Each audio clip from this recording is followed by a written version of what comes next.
Bon, salut à toi. Ça fait quoi? Ça fait 2 semaines, un peu. C'est le retour. Du coup, j'ai pas fait de vidéo pendant, ouais, à peu près 2 semaines, plus ou moins 2 semaines. Pourquoi? Bah, tout simplement parce que déjà, j'avais pas le micro, déjà pour commencer, et aussi parce que je voulais vraiment me concentrer sur mon trading. Et j'avais pas forcément d'idée de vidéo. Et comme je te l'ai dit, cette chaîne YouTube, elle est vraiment principalement bah, pour te montrer que c'est possible, mais surtout pour partager mon avancée en trading. Et si je vois que je suis dans une phase d'expansion ou si je vois que je suis dans une phase un peu de stagnation, ça sert à rien de faire une vidéo par jour, tu vois. Je vois pas l'intérêt en fait. Je préfère te faire un récap, euh, t'expliquer en fait, te partager mon avancée, tu vois, petit à petit, au fur et à mesure de mon avancée, te la partager, t'expliquer par les moments de doute, les moments de gain que je passe et tout. Et quand ça va un peu mieux ou un peu moins bien, bah, je prends un peu de recul et voilà, en fait, je vais pas me forcer à faire des vidéos. Comme je te l'ai dit, je suis honnête avec toi, je suis pas youtubeur, tu vois, je n'ai pas envie d'être youtubeur. Je suis plus là pour te partager ce que je fais et pour me le partager à moi-même. Donc voilà, je pense que c'est littéralement le mot. Mais du coup, ouais, aujourd'hui, j'ai quand même sorti la caméra, tu vois, parce que j'ai envie de faire un petit récap en fait avec toi des derniers jours, des dernières semaines, pour t'expliquer un peu mon avancée et en fait pour te montrer en fait à quel point c'est cruel, mais bien à la fois, le trading. Je vais te l'expliquer parce qu'en fait, là, tu vois, là, quand je t'ai lâché, si je dis pas de bêtises, les derniers POV trading que j'ai fait, bon, là, c'est pas vraiment un POV trading. Enfin, si c'est un POV trading, mais c'est plutôt un journal de trading, tu vois, cette vidéo, c'est plutôt comment dire, un récap de mon avancée en trading. C'est pas vraiment un POV trading comme je le faisais avec les semaines et tout, mais en gros, pour t'expliquer, si je dis pas de bêtises, quand je t'ai lâché la dernière fois, sur le dernier POV Trading la semaine, je crois que j'étais aux alentours des 3%. J'étais aux alentours des 3%. Et là, dis-toi, en deux bonnes positions, j'ai pu monter à 9%, quasiment 9%. Et là, je suis redescendu, vu que je me suis pris deux pertes, à moins 0,5, donc je suis redescendu à 8%. Mais tu vois qu'en fait, j'ai bien avancé. Bon, comme tu le sais encore, c'est encore dans la phase de vérification. Je suis encore à la phase 1, c'est long, c'est lent. Il m'a fallu beaucoup de temps déjà pour arriver à ce niveau-là.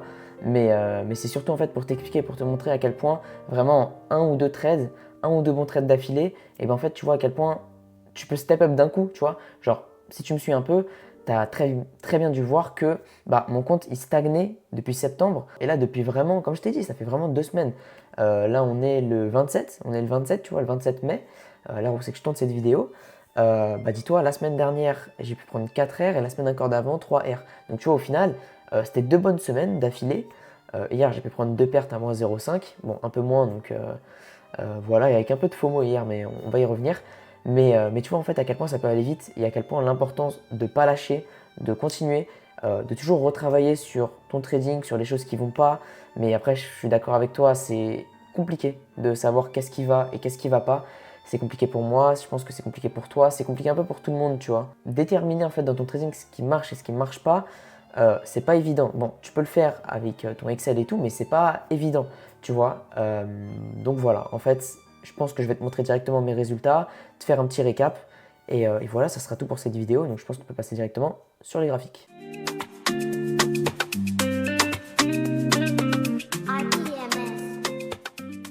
Ok, du coup on se retrouve directement sur les graphiques. Je vais pouvoir te montrer du coup les différentes positions et les différents gains que j'ai pu prendre. Donc tu vois, ils sont notés ici. Je vais pouvoir aussi te le montrer sur le Excel si je dis pas de bêtises. Donc voilà, donc ça c'est le Excel, ouais c'est ça, c'est le Excel. Donc là que tu vois sur le Excel, sur le PNL de cette année littéralement, donc là tu vois j'étais monté quasiment à 9%, donc j'étais un tout petit peu moins, si je dis pas de bêtises, mais tu vois c'était sur du 880, ouais, 886 tu vois, 886 dollars. Donc voilà, donc ça c'est mon PNL, donc là tu vois mes différents mois, tu vois, janvier un peu un mois en légère perte. Février, plutôt bon mois, février, avec encore une fois deux bons trades, dont un bon trade. Mars, légère perte, ça allait encore, tu vois. Avril, léger gain cette fois-ci. Et mai, un gain un peu plus supérieur, on va dire. Voilà, avec bon, là, vraiment minime, on ne le voit même pas. Mais un gain un peu supérieur, voilà, avec une moyenne de 7,4 trades sur le mois, sur les différents mois. Donc en vrai, c'est pas dégueu.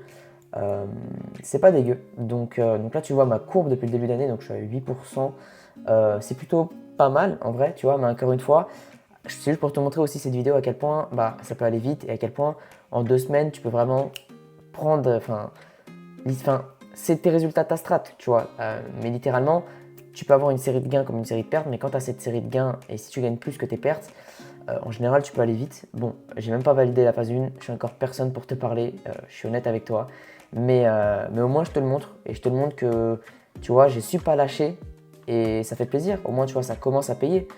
Il n'y a rien encore qui est construit, il n'y a rien qui est concret. Donc, j'ai pas à m'emballer suite à 2 bons gains, comme tu peux le voir ici. Et j'ai pas du tout à m'emballer. Quel est l'intérêt pour moi de m'emballer pour après faire des erreurs? Même si tu vois que sur ces 2 pertes ici, bah, j'ai pu m'emballer un peu. Donc, c'est pas, voilà, je suis un peu énervé contre moi-même. Mais encore une fois, ça va. Et encore une fois, il n'y a rien pour m'emballer pour l'instant. J'ai rien d'accompli. C'est pas parce que je fais un mois à 5 R et quelques que je dois m'emballer. Surtout pas, tu vois. Donc voilà. Du coup, pour les différents trades, je t'avais lâché. Donc là, tu peux voir un peu. Mais on va revenir du coup sur ces 2 bons trades là, tu vois, ces 2 bons trades. Donc en gros, pour te les montrer un peu, c'était ça. Là, j'ai pu reprendre une position, mais je crois que j'ai mangé ma perte. Ouais, j'ai mangé ma perte. Tu vois ici. Parce que le prix, il est récupéré. Et du coup, celle-là, je te l'avais expliqué dans une vidéo, je crois. Mais vraiment, dis-toi, je m'en battais les couilles sur cette position. C'est très bizarre parce que c'est très rare que j'ai des positions assez élevées. Mais je sais très bien que dans ma strat, c'est normal en fait d'avoir des positions assez élevées. Et en fait, ici, dis-toi, je devais être à 6 R si je dis pas de bêtises. Un peu moins. 4-5 R à peu près. Et là, le TP, il était à 6-7 R. Et si je venais TP, je crois que je validais quasiment mon challenge. Donc, j'étais un peu comme un ouf, tu vois. Mais du coup, il y avait ça.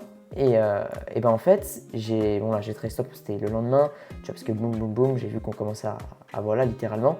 Mais en fait, dis-toi, quand le prix il était ici, en fait, j'étais chill et vraiment très bizarre, hein, mais je m'en battais les couilles. Et en fait, c'est comme ça qu'il faut être si tu veux avancer dans le trading. Mais c'est pas évident d'être comme ça. Mais il n'y a que par là en fait que tu vas vraiment avancer, tu vois. Donc voilà, donc ça c'était pour cette position. Je ne vais pas te faire le récap complet, mais c'est surtout pour te montrer en fait que c'est possible et que malgré la difficulté, qu'est le trading, c'est possible. Et donc voilà, après c'est à toi de revoir tes stratégies, etc. pour continuellement t'améliorer. Mais voilà, mais du coup maintenant, la deuxième position que je te parlais, c'était un 3,73 R, voilà, et c'était cette position-là. Bon, dis-toi, sur celle-là, j'ai eu un peu chaud, parce que je me suis quasiment fait sortir, mais un peu comme celle-là, un peu comme cette position, je m'en foutais. Et ça a été un petit déclic que j'ai eu récemment dans ma tête, mais vraiment, les couilles, vraiment, enfin, pourquoi remettre ma stratégie à chaque perte? Pourquoi remettre ma stratégie en cause, pardon, à chaque perte? Ça n'a pas d'intérêt. Et donc en fait, je me suis juste dit, nique sa mère, j'arrête de la remettre en cause à chaque trade. Et en fait, regarde, je suis beaucoup plus chill déjà avec moi-même. Là, je me serais venu et je me serais fait SL ou pas SL. Franchement, je te jure, je m'en fous. Genre vraiment, c'est dommage hein, si je me serais fait SL, tu vois, j'aurais manqué le mouvement. Mais c'est la vie. Enfin, je veux dire, j'ai pas à remettre ma stratégie en cause à chaque SL. C'est pas une mauvaise décision en soi si je respecte mon plan, tu vois. Et je pense que c'est une mentalité importante à avoir. Et j'aime bien te la partager avec toi-même parce que même moi, des fois, tu vois, dans ces positions-là, par exemple, celle-là, j'étais un peu dans le sens où c'est que voilà, j'étais un peu pas bien mentalement, tu vois. Déjà, il y avait un peu de FOMO, comme tu peux le voir ici. Il y avait même eu beaucoup de FOMO, en vrai, je me rends compte maintenant. Mais ouais, comme tu peux le voir ici, que je l'ai noté même ici, Revenge Shred et tout. Mais ici, en fait, tu vois, j'étais vraiment un peu moins chill et c'est un peu plus joué sur ma strat, plutôt sur ma psycho, on va dire. Mais surtout, à partir du moment où c'est que je prends une décision, déjà il faut se dire que le marché tu ne contrôles pas, tu contrôles ta prise de décision, pas une fois que tu es dans le trade, tu vois, pas une fois que tu as pris la décision, tu ne contrôles plus le marché, mais vraiment tu vois là, genre, d'accord, mais en quoi ça invalide tout mon trading, tu vois, en rien. Juste je revois mes erreurs, je revois pourquoi j'ai fait ça et on passe à la chose suivante, tu vois, point final à la ligne. Il n'y a pas plus compliqué en fait et c'est comme ça je pense qu'il faut avancer en trading tout simplement. Donc voilà, donc c'était un petit récap, cette vidéo un peu, tu vois, c'est pas une vidéo que je pense qui va être hyper longue, ouais, quand même un peu, hein, quand même un peu, mais c'était plus pour t'expliquer en fait que c'est possible, mais il faut pas lâcher et continuellement te remettre en question. Moi, si je peux te donner un petit conseil, là, les dernières remises en question qui m'ont un peu fait avancer, on va dire, c'est plus dans le sens où c'est que, comme je te l'ai dit juste avant, j'ai compris que ça sert à rien de remettre en cause sa stratégie à chaque trade, en fait, pas mauvaise décision, mais à chaque trade, à chaque SL, même à chaque TP, ça sert à rien de remettre ta stratégie en cause tout le temps. Si par exemple, moi je sais que j'ai une série de pertes de 9 SL d'affilée, je vais commencer vraiment à me poser des questions sur ma stratégie et sur les choses que je fais mal. Au bout de, je pense, allez, 3, 4, 5 trades mauvais, enfin 5 trades négatifs, 5 SL d'affilée, là je vais pouvoir commencer à me poser des questions. Est-ce que je fais bien? Est-ce que je suis dans une mauvaise phase? Mais sinon, en dessous de là, je vois pas nécessairement l'intérêt de me poser ces questions, tout simplement. Donc voilà. Maintenant, j'aimerais te montrer aussi un dernier truc pour que tu le fasses un peu aussi toi aussi de ton côté. Je pense qu'il peut être intéressant à faire. C'est littéralement en fait de traquer tes trades. Donc là, tu vois, moi, j'ai pas du tout fini le fichier, mais tu vois, je traque mes trades. Donc ça, c'est tous mes trades en live que j'ai pu prendre dans ma vie. Donc c'est pas mes trades backtest. J'ai un autre fichier où c'est que je traquais mes backtests, mais là, c'était tous mes lives. Donc tu vois, sur tous mes lives, j'ai pu prendre 64 trades en tout. Et là, donc, tu vois des différentes, comment on appelle ça, des différentes stats, en fait, le profit factor, le RR total que j'ai pu avoir. Donc, tu vois, c'est pas non plus énorme, tu vois, c'est des petites performances, mais ça se travaille et petit à petit, tu peaufines. Et en fait, vraiment, crée-toi un truc comme ça pour vraiment avoir le maximum de data sur ta stratégie et le maximum de confiance. Ça revient un peu à ce que je t'ai parlé juste avant, mais vraiment, crée-toi un truc comme ça, tu vois.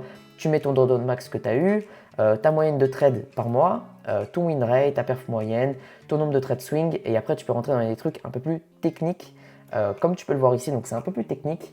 Ma performance en fonction du nombre de temps que je suis dans un trade, donc tu vois que ma perf sur des trades de moins de 10 minutes, elle est très faible. Bon, il y a très peu de trades, donc elle ne prend pas trop en compte, mais si on regarde entre 10 et 30 minutes, j'ai une performance assez négative, même voire très négative, pour pas mal de trades, tu vois, quand même 11 trades, donc je sais que le scalping, l'intra-scalp, c'est pas forcément nécessairement, enfin c'est pas forcément l'endroit où c'est que je suis le meilleur, tu vois, l'endroit où c'est que je suis le meilleur, ça va vraiment être intra-swing avec quand même pas mal de positions, 22 et 6 ici, pour une performance qui est quand même bonne. Donc tu vois, ça va être vraiment de l'intra-swing où c'est que je fais mes meilleures stats. Sur les trades plus d'un jour, bon, c'est assez mitigé, mais c'est vraiment intra-swing, littéralement, comme tu peux le voir. Là, tu vois ma perf moyenne. Bon, donc tu vois ici, donc vraiment le meilleur, encore une fois, c'est ici. Donc après, tu peux voir le nombre de trades par mois, la perf en dollars, la perf en R, le win rate moyen. Bon, là, ça bug pour mai, il faut que je règle ça.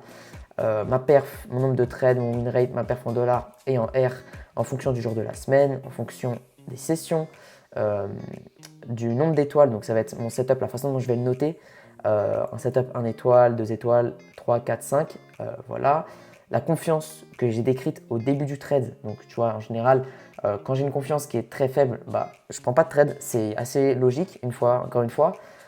J'ai jamais eu non plus un excès de confiance, comme tu peux le voir ici. Bon, après, ça c'est encore à prendre avec des pincettes parce que c'est moi et moi seul qui fixe ces trucs-là. Donc c'est encore une fois à prendre avec des pincettes. Mais tu vois vraiment les trades où c'est que j'ai le meilleur résultat. Encore une fois, ici, là j'ai un bon résultat, mais quand même 34 trades, donc c'est quand même beaucoup. Mon trade management, donc la façon dont je vais trail stop, si je vais trail stop agressivement, si selon moi c'était bien ou mauvais de faire ça, et ma performance en fonction de cela. Donc bien évidemment, quand je trail stop l'idée, quand je laisse du prix, quand je laisse de la place au prix et que c'était une mauvaise décision, tu vois tout logiquement c'est une mauvaise perf tout simplement. Et donc là tu vois aussi les timings intéressants. Donc j'ai pas du tout fini ce fichier là, mais tu vois que je suis en train de le créer en ce moment et je pense que ça t'aide aussi à avoir beaucoup plus de confiance. Donc là tu vois les timings intéressants. Donc moi je sais que maintenant avec tout ça, je sais que par exemple un mois d'octobre avec un mois de mai, un mois de février, avec donc par exemple, imaginons, pour te faire un récap plus simple, on est un mois de mai. Ok, on est un mois de mai.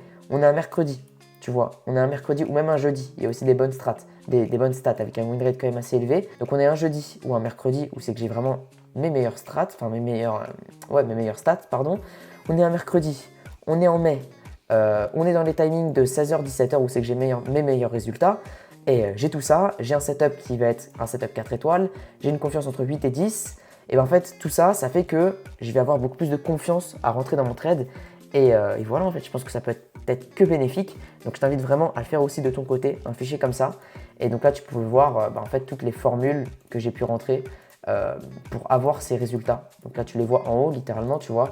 Donc, toutes les formules en fait, que j'ai pu rentrer pour avoir ce genre de résultats. Bon, c'était un peu compliqué, mais tu peux t'aider de l'IA qui t'aide beaucoup. Franchement, elle peut beaucoup t'aider.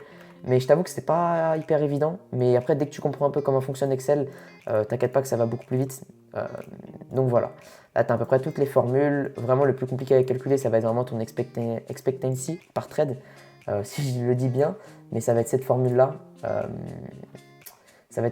Ouais, c'est bien celle-là. Ouais. C'est bien celle-là la plus compliquée à calculer. J'avais mis une autre formule aussi qui était hyper compliquée. Ouais, voilà, c'était celle-là. Quand tu veux calculer ton expectancy par trade en fonction d'un autre indicateur, parce qu'il faut prendre en compte ton win rate, enfin, il faut prendre en compte, voilà, ta win, ta loss, est-ce que ta win, est-ce que ta loss, combien ta win et combien ta loss, et si tu veux prendre en plus, par exemple, ici, comment dire, la mettre en relation avec une autre chose, donc là avec la session de Londres et la session de New York, où c'est que tu vois vraiment j'ai des meilleurs résultats en session de New York, et bien vraiment là tu arrives sur une formule qui est quand même assez compliquée, mais encore une fois c'est possible, tu t'aides de l'IA et voilà. Donc voilà, je pense que je t'ai fait un peu le tour avec cette vidéo. Si tu as kiffé, n'hésite pas à me le faire savoir. Je pourrais pourquoi pas redévelopper un peu plus les Excel parce que vraiment cette vidéo c'était plus pour t'expliquer en fait un peu mon avancée. Je pourrais pourquoi pas un peu plus développer les Excel dans une prochaine vidéo, t'expliquer comment faire pareil de ton côté. Donc voilà, là bientôt aussi je pense à une prochaine vidéo où c'est que je vais t'expliquer un peu comment je mets en relation mes journées, enfin comment je crée un peu mon Notion autour de mes journées. Donc je vais bientôt tourner cette vidéo je pense. Et donc voilà, je pense que c'était un peu tout pour aujourd'hui. Si tu as kiffé, je t'invite à t'abonner, à liker, si tu as envie de continuer à suivre l'aventure. Et je pense que nous, on peut directement se dire à une prochaine vidéo.